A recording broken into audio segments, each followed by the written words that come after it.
योगी महाराज के कहे अनुसार ऐसा शरीर किसी निर्जन एकांत गुफा में या अरण्य में होने की संभावना अधिक है, वहां विशेष रूप से खोजना।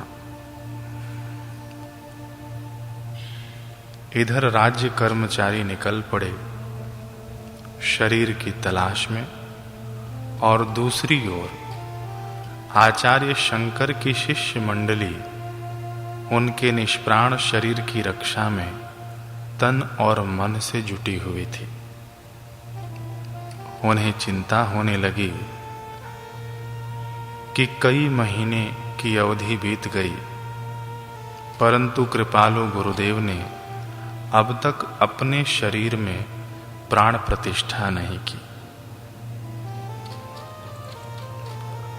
सभी शिष्य अपने अपने ढंग से सोचने विचारने लगे कि कहीं गुरुदेव को कोई कष्ट तो नहीं है, कहीं गुरुदेव भूल तो नहीं गए कि उनको पुनः इस शरीर में लौटना भी है, या गुरुदेव ने सचमुच में शरीर तो नहीं त्याग दिया और हमें अनाथ छोड़कर स्वधाम चले गए। सभी शिष्यों के मन में इसी प्रकार के विचारों ने धीरे धीरे अपना स्थान बनाना शुरू कर दिया कि क्या गुरुदेव लौटेंगे या नहीं लौटेंगे।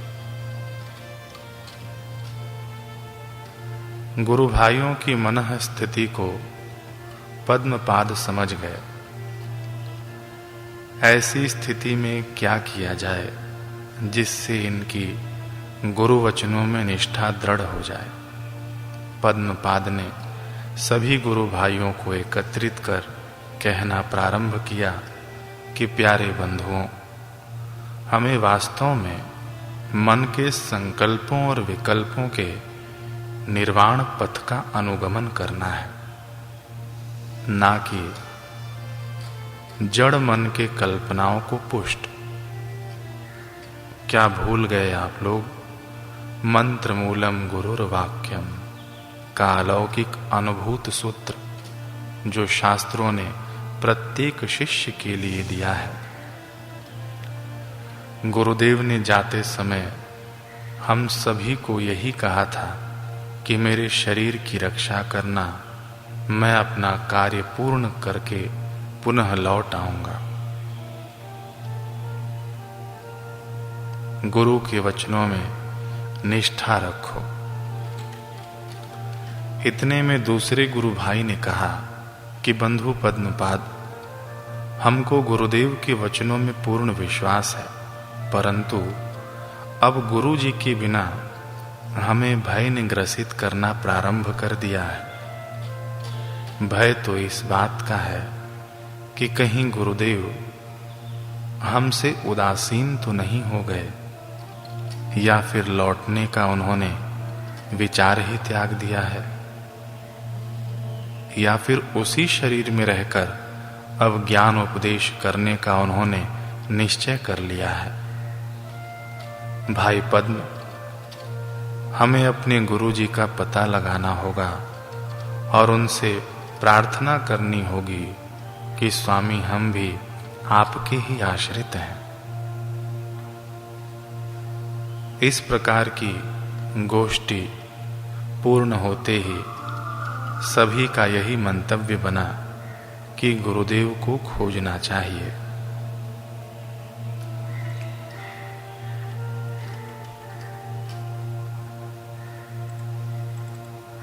परंतु सबसे बड़ा प्रश्न तो अब भी यही बना रहा कि गुरुदेव किस शरीर में छुपे हैं। अपने मित्रों का, गुरु भाइयों का इस चिंता को देखकर यति श्रेष्ठ पद्मपाद बोले, क्या आप लोगों को नहीं ज्ञात है कि उत्साही व्यक्ति अपने प्रयत्न से अलभ्य वस्तु प्राप्त कर लेता है। विघ्नों के बारंबार उपस्थित होने पर उत्साही देवताओं ने अलभ्य अमृत की उपलब्धि कर ली। हमारे गुरुदेव अन्य शरीर में छिपे हुए हैं और मैं मानता हूं कि उनका पता लगाना कठिन है, परंतु वे अपनी दिव्य गुणों के प्रकाश और प्रभाव से उसी प्रकार छिप नहीं सकते जैसे राहुग्रस्त चंद्रमा अपने प्रकाश से छिप नहीं सकता। हमारे गुरुदेव परम संयमी और कामहीन हैं, परंतु काम कला की जानकारी के लिए किसी राजा के शरीर में छिपे हुए हैं, हमें इतना तो अवश्य ही ज्ञात है। वे दिव्य पुरुष और आप्त काम हैं।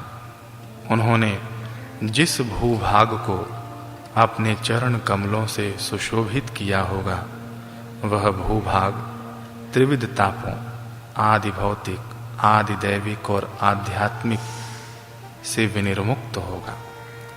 वहां की वसुंधरा सुख, शांति और समृद्धि से परिपूर्ण होगी। पूरा वातावरण आध्यात्मिक बन गया होगा। ऐसे गुरुदेव का प्रभाव है। वहां की प्रजा अत्यधिक प्रसन्न, संतुष्ट और अपने धर्माचरण में अनुरक्त हो गई होगी। हमें आलस्य छोड़कर उन्हें खोज निकालना चाहिए। पद्मपाद की यह बात सुनकर उनके सभी गुरु भाई बहुत प्रसन्न हुए। कुछ शिष्य आचार्य शंकर के निष्प्राण शरीर की रक्षा में लग गए, बाकी सब उनकी खोज में निकले। शिष्यों ने अनेक राज्यों में भ्रमण किया और अनेक पर्वतों, वनों और नगरों को देखा, परंतु आचार्य की उपस्थिति का कहीं संकेत न मिला। आखिरकार वे अमरूक की रमणीक और ऐश्वर्य युक्त राजधानी में पहुंचे। वहां उन्हें यह बात ज्ञात हुई कि यहाँ के राजा मरकर पुनः जीवित हुए हैं। जब से जीवित हुए हैं तब से राज्य की सारी विघ्न बाधाएं स्वतः समाप्त हो गई हैं। राजा ने इतनी सुंदर राज्य व्यवस्था स्थापित कर दी है जितनी कुशलता से इंद्र स्वर्गलोक की शासन व्यवस्था संभालते हैं। इस बात को सुनकर सभी की यह पक्की धारणा बन गई कि निश्चित ही अमरूक राजा के शरीर में हमारे गुरुदेव प्रविष्ट हुए हैं। शिष्यों को बड़ी संतुष्टि हुई कि चलो आखिरकार गुरुदेव का पता तो लग गया, परंतु गुरुदेव के इतने निकट आकर कोई शिष्य उनके दर्शन किए बिना ही लौट जाए, यह कैसे संभव है? और यह बात सभी शिष्यों के जीवन की बात है। परंतु कई बार ऐसी अप्रिय परिस्थितियां भी उपस्थित हो जाती हैं कि चाहकर भी शिष्य गुरु के दर्शनों से अलग ही रह जाता है। गुरुदेव तो महल के भीतर हैं, परंतु अब हम भीतर प्रवेश कैसे करें? हम यहाँ अपने गुरुदेव की गोपनीयता उजागर कर यह भी नहीं बता सकते कि हम उनके शिष्य हैं। पहुंच गए सभी शिष्य राजा अमरूक के महल के बाहर। आहा, कितना सुंदर दृश्य है!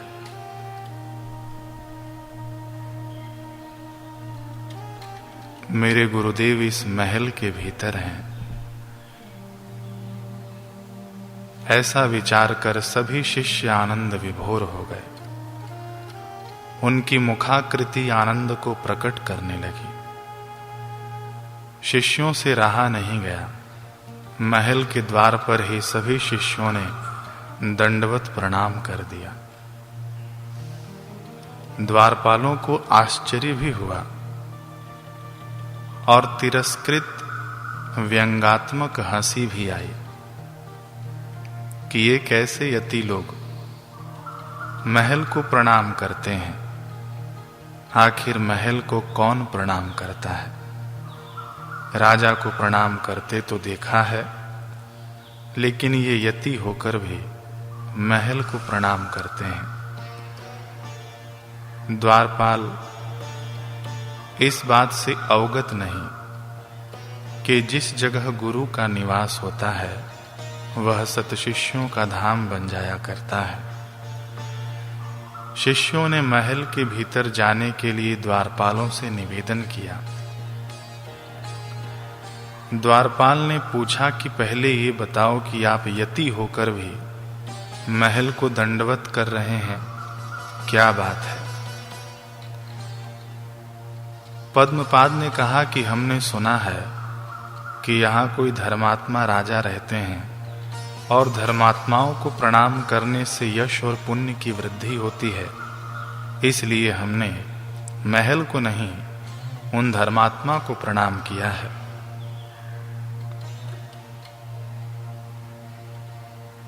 द्वारपालों को मंत्रियों ने सख्त निर्देश दे रखा था कि राजा अमरोक से किसी को मिलने न दिया जाए।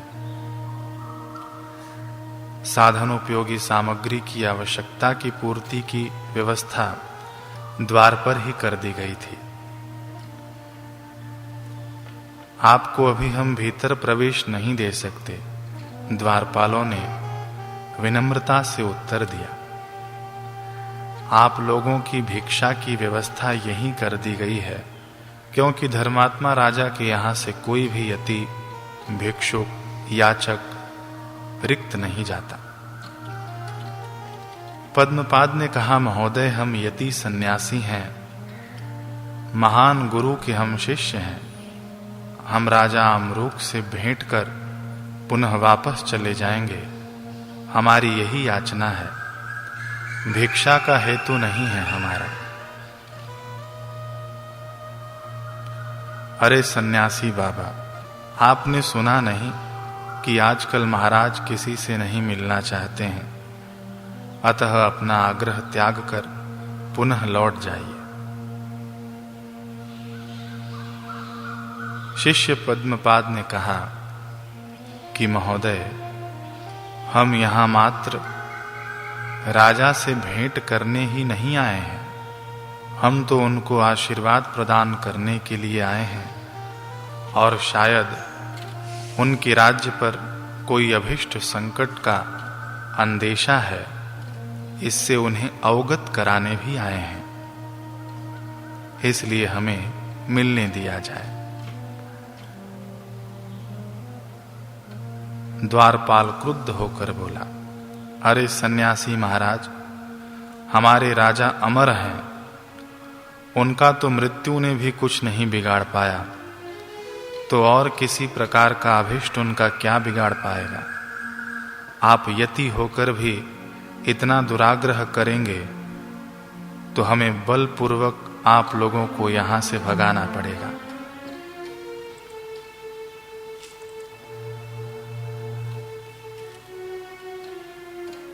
पद्मपाद ने कहा कि आप कैसे मनुष्य हैं, क्या तनिक भी आपके हृदय में यति के लिए, सन्यासी के लिए आदर नहीं, जो आप ऐसे अशिष्ट शब्दों का प्रयोग कर रहे हैं। आपका जीवन मुझे धर्म विहीन प्रतीत होता है। सैनिक ने कहा कि महाराज, मेरा धर्म आप मुझे मत बताइए, अभी तो मेरा धर्म यही है कि मैं अपने स्वामी की आज्ञा का पालन करूं और आपको भीतर जाने से रोकूं।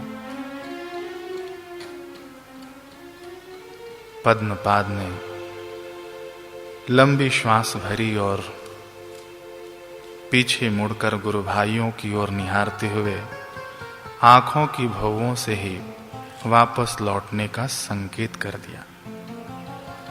इतने में कुछ गायक और नृत्य करने वालों की मंडली महल के द्वार पर आई और उनको द्वारपालों ने रोकने का तनिक भी प्रयास नहीं किया। पूरी मंडली राजमहल में सहज ही प्रवेश कर गई।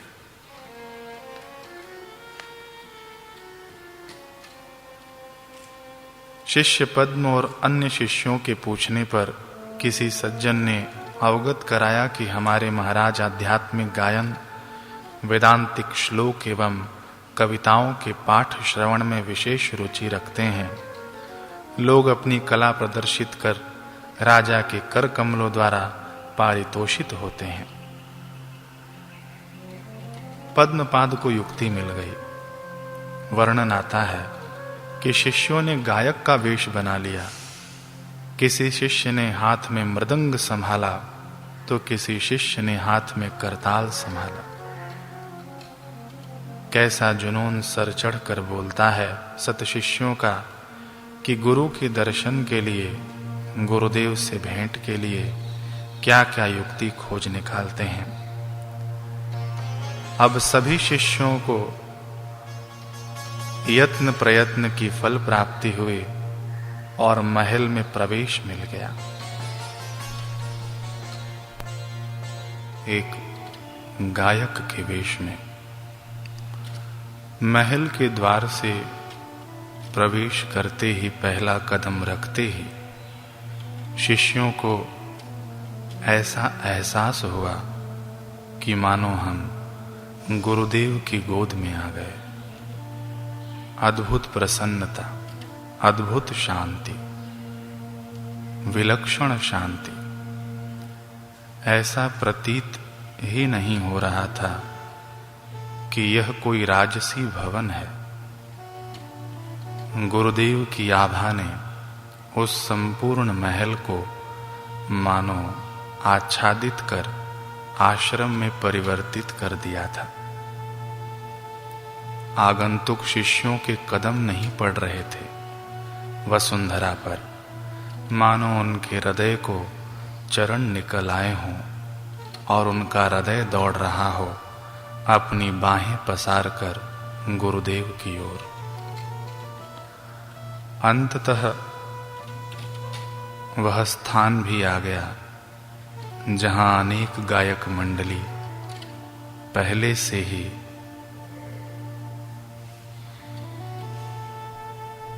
प्रतीक्षारत थे राजा के आगमन पर, अपनी कला का प्रदर्शन करने के लिए। ये शिष्य मंडली भी जाकर उनके बीच में बैठ गई। कुछ समय पश्चात अकस्मात राजा अमरुक ने दरबार में अपनी राजरमणियों के साथ ऐसे प्रवेश किया मानो इंद्र सुंदर अप्सराओं के साथ स्वर्ग में प्रवेश करते हैं। वैभव संपन्न राजा का बड़ा दिव्य प्रभाव उजागर हो रहा था। राजा के विराजते ही सभी गायकों ने क्रमबद्ध राजा के समक्ष एक से एक भक्ति, वेदांत एवं देव स्तुतियों के पदों को प्रस्तुत करना शुरू किया। अनेकानेक वाद्यों सहित महल भक्तिमय गीतों से, स्तोत्रों से गुंजारित हो उठा। राजा अमरुक आंखें बंद करके अपनी मस्ती में झूमने लगे। गायकों को उत्तम वस्तुओं से पारितोषित करने लगे। अब बारी आई शिष्य मंडली की। राजा ने कहा, अपना परिचय दो, कौन हो और मुझे आज क्या सुनाने आए हो। आहा, ये शब्द बड़े ही हृदय विदारक सिद्ध हुए उन शिष्यों के लिए। सच में जो शिष्य गुरु को समर्पित होता है इस भाव से कि गुरुदेव आप मुझे अपने चरणों में स्थान दीजिए ताकि मैं स्वयं को आपकी कृपा से जान सकूं कि मैं कौन हूं।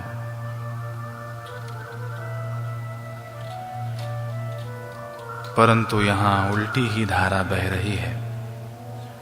वैसे प्रत्येक शिष्य को होता है कि गुरु की नजरों में मैं विद्यमान रहूं या गुरुदेव मुझे व्यक्तिगत रूप से जाने, और इसी अभिलाषा से वह शिष्य सेवा और साधना में तत्पर होता है।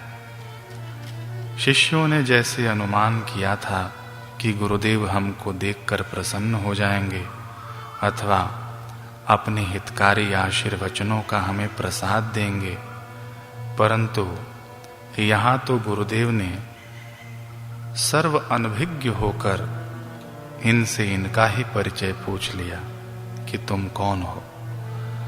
शायद गुरुदेव का यह संकेत होगा कि पहले तुम यति वेश में थे, अब गायक के वेश में,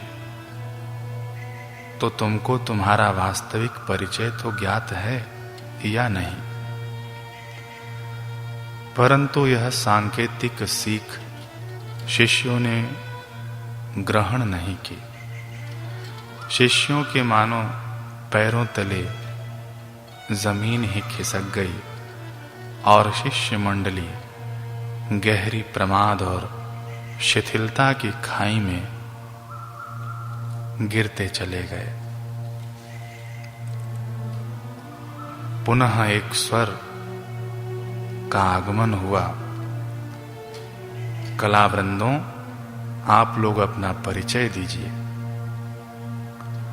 पद्मपाद ने कहा कि महाराज, अगर हमको ज्ञात होता कि हम कौन हैं तो स्वामी आपको इतना कष्ट न उठाना पड़ता। हमको खुद का परिचय तो नहीं ज्ञात है, अपितु आपको हम अवश्य ही पहचानने का प्रयास कर रहे हैं। शायद हम आपको पहचान लें तो हमें हमारा स्वयं का परिचय मिल जाए।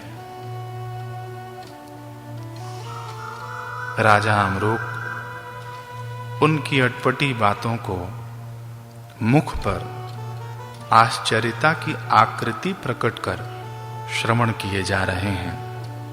मानो राजा अमरूक को कुछ समझ नहीं आ रहा। महाराज, हमारा वास्तविक परिचय तो मात्र आपको ही ज्ञात है, अपितु हमारा ही नहीं सभी का वास्तविक परिचय आप भली भांति जानते हैं। आप तो सच्चे महाराज हैं। इतना कहकर पद्मपाद भी मौन हो गए। दूसरे शिष्यों का हृदय भर आया और उन्हीं शिष्यों के भरे हृदय से अपने गुरुदेव के लिए स्तुति संपुटित प्रार्थना का भाव उमड़ पड़ा। संतूर और सितार की मीठी ध्वनि के साथ पद्मपाद ने संस्कृत में स्तुति करना प्रारंभ किया। कितना सुंदर भावार्थ है। पद्मपाद स्तुति के भावों में कह रहे हैं कि हे मधुप, मधुप अर्थात भंवरा, हे मधुप, हम लोग आपकी ही मधुमक्षिकाएं हैं। आप हम लोगों को छोड़कर यहाँ चले आए हैं। हम सब पर्वत शिखर की गुफा में आपके शरीर की रक्षा कर रहे हैं और बड़ी उत्सुकता से आपके लौटने की उत्कट प्रतीक्षा कर रहे हैं। पद्मपाद आगे गाने लगे कि भगवान की अनुकंपा से अब हमारी चिंता समाप्त हो गई है। काम कला के अध्ययन के लिए आप यहाँ निवास कर रहे हैं। आपको विदित हो कि आपने अपने शरीर को गुहा में निष्प्राण छोड़ दिया है। हे पवित्र आत्मा, हम लोगों ने सभी प्रकार की साधनाओं का परित्याग कर आपके चरण कमलों में शरण ली है। यानी अपने मनः कल्पित कर्म कांडों को त्याग कर हमने आपकी शरण ली है। यहाँ तक कि वाराणसी में हम लोगों ने शिव उपासना तक को छोड़ दिया, क्योंकि शिव की सच्ची उपासना तो गुरु की सेवा है और गुरु के पूजन में निहित है। हमें पूर्ण विश्वास था कि आपकी छत्र छाया हम लोगों पर सदैव बनी रहेगी, पर बड़े दुख की बात है कि हम लोग उससे वंचित कर दिए गए हैं। मधुर ध्वनि में पद्मपाद आगे कह रहे हैं कि हे चंद्रवदन यति, यह कितने आश्चर्य की बात है कि पहचान लिए जाने के पश्चात भी आप यहाँ रुके हुए हैं? क्या आप अपने पूर्व वृतांत को एकदम भूल गए हैं? हे काम विजयी, क्या हमारे गीत से आप अपने पूर्व चरित्र का स्मरण करेंगे? ये स्तुति सुनकर राजा अमरूक की भौवें तन गईं, मानो आंखें क्रुद्ध से भर गई हों। आंखों में क्रोध तैर आया। शिष्य ने शायद कुछ संकेत समझा और शिष्य ने तुरंत अपनी स्तुति का विषय बदल दिया और वेद प्रणीत स्तुति आरंभ कर दी। शिष्य तो जब शांताकारं भुजगशयनं पद्मनाभं सुरेशम भी कहता है तो मूल भाव में गुरु को ही लक्षित रखता है। फिर चाहे शिव की उपासना हो या शक्ति की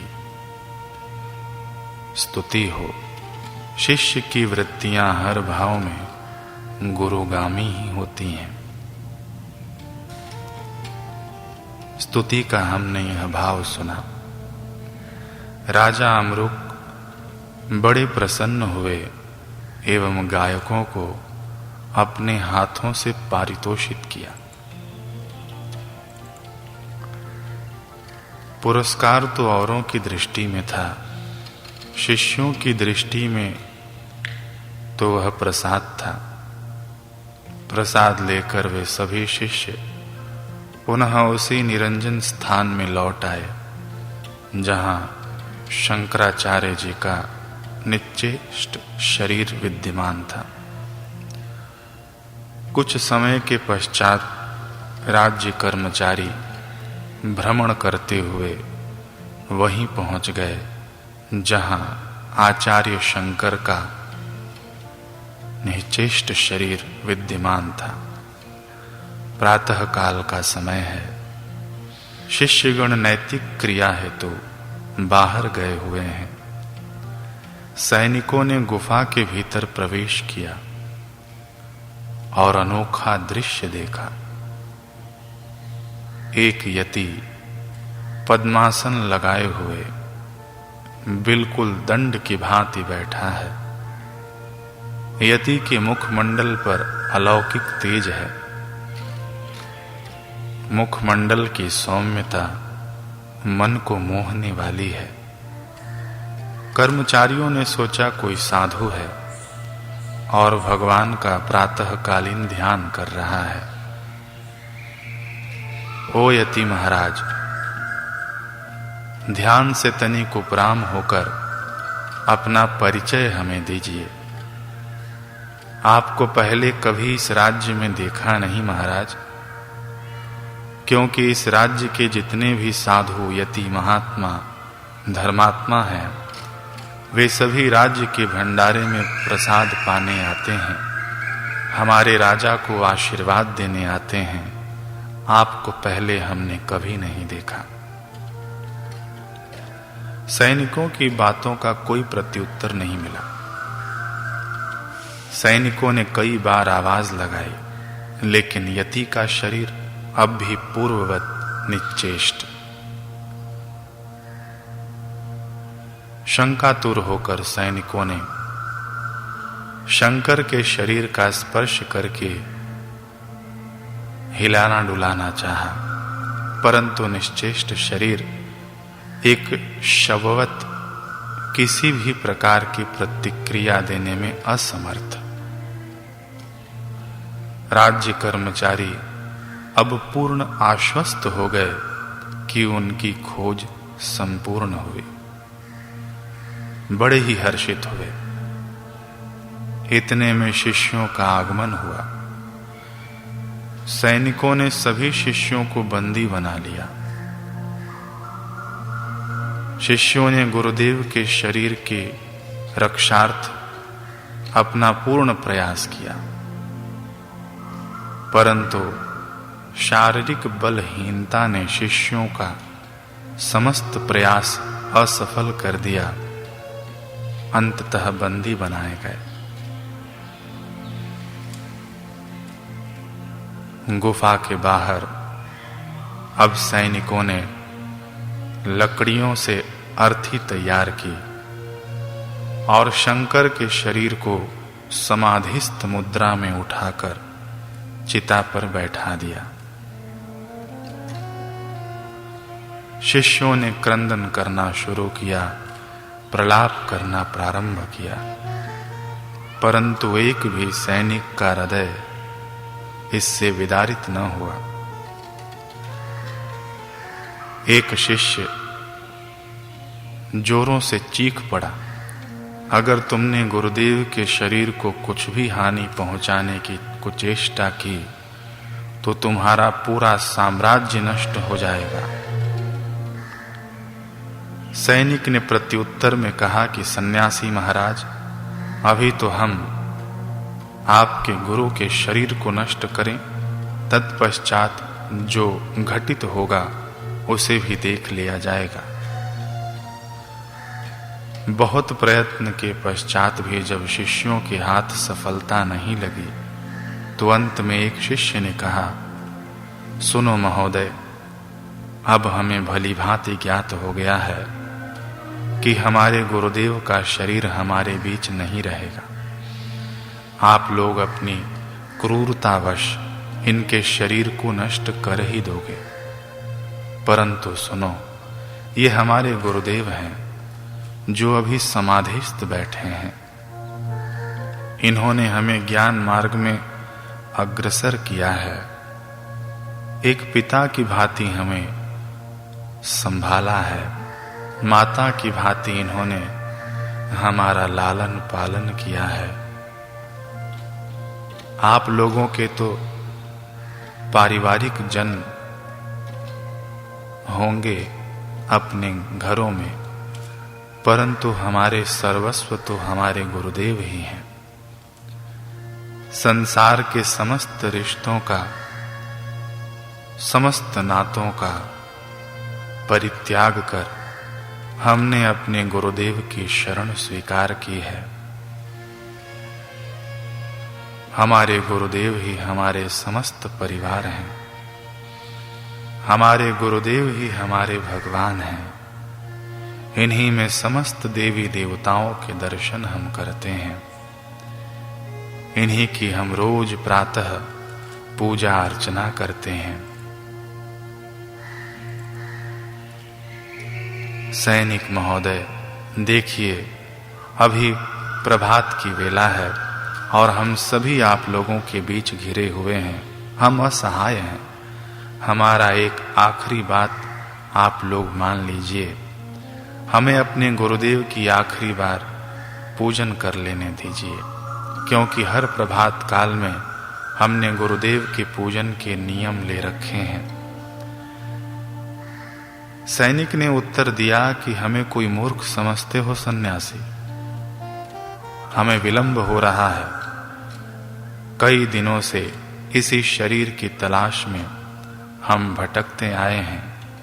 आज शीघ्र ही इस शरीर को भस्मीभूत करके पुनः हम अपने घर जाएंगे।